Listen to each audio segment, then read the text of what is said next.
Welcome back. The governor's race in New Jersey is still too close to call this morning. Republican nominee Jack Ciattarelli is slightly ahead of Democrat Governor Phil Murphy. Murphy had been leading in the polls in the final days of the race, but Ciattarelli has come from behind and is now leading. Joining me right now is New Jersey Congressman Jeff Van Drew. He is a member of the Homeland Security and Transportation and Infrastructure Committees. He also switched parties from Democrat to Republican back in 2019 because of the bad behavior that he faced from his colleagues in the party.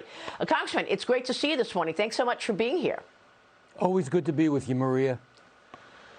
So I've got a lot of things to ask you about. I want to ask you about the SALT deduction that we may see come out of Nancy Pelosi's new spending plan. But first, let's talk about this race. How surprised are you to see Jack Ciattarelli where he is right now? And what do you think is most important to the residents of New Jersey as they go to vote, as they went to vote yesterday? You know, I'm not totally surprised because I know Jack quite well, and I campaigned with him.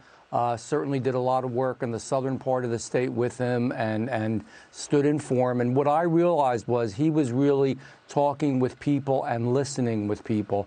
And that's something that you see in Virginia as well. And, you know, there's a number of factors here why he did as well as he did. Number one, he's a great candidate and would make a great governor. He's very engaging, he's smart, and he listens. Number two, he knew, and we all know, how many things are wrong in New Jersey. It's not just high property taxes. It's also the way that COVID was handled, the businesses that were lost because of the way COVID was handled. And then there was the way that the actual government itself was handled by this governor. Governor Murphy, you know, when it came to unemployment, people got unemployment that shouldn't have, but people who really needed it at the beginning of COVID didn't. And I know that from all the activity in my office as we tried to help people. Again, another issue of just government not being run well. Packing older people, geriatric people in nursing homes, and all the deaths that occurred, and gave New Jersey the worst statistics in the United States of America as far as COVID deaths. Again, the way that the policies were enacted by the governor. So what he did with distributing the COVID vaccine was another issue. Needed so much help with that because they really didn't do it properly, and it was a huge issue. The way education is dealt with in New Jersey, and the wokeism and the lack of real education at many levels that we see, similar to Virginia, again, where parents need to have more of a voice. And finally, the vaccine mandates, what we're doing to our military, what we're doing to our businesses, what he is doing to those that work in government and at other levels, all mounted up, and it's more than people can take. And it's not only in New Jersey, it's around the whole country, but we happen to have an election this year, a super blue state, and we're tied. He's actually slightly ahead. Unbelievable. Yeah, it's unbelievable, but you really listed a good look at the issues that voters are taking into consideration as they decide on their next governor. I mean, job growth has lagged in New Jersey, and you're seeing streams of people leave the state and go to no income tax states, you know, whether it's hedge fund, large corporations, or individuals moving out of Jersey the way that they're moving out of New York. So now, as I reported weeks ago, the SALT deduction is on the table in terms of negotiation.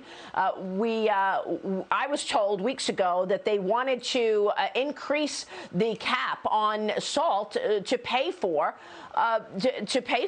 the surveillance for our bank accounts. Now, Senator Bernie Sanders did not take kindly to the news, writing in a statement, "This is beyond acceptable. I'm open to compromise, which protects the middle class in high taxes. I will not support more tax breaks for billionaires."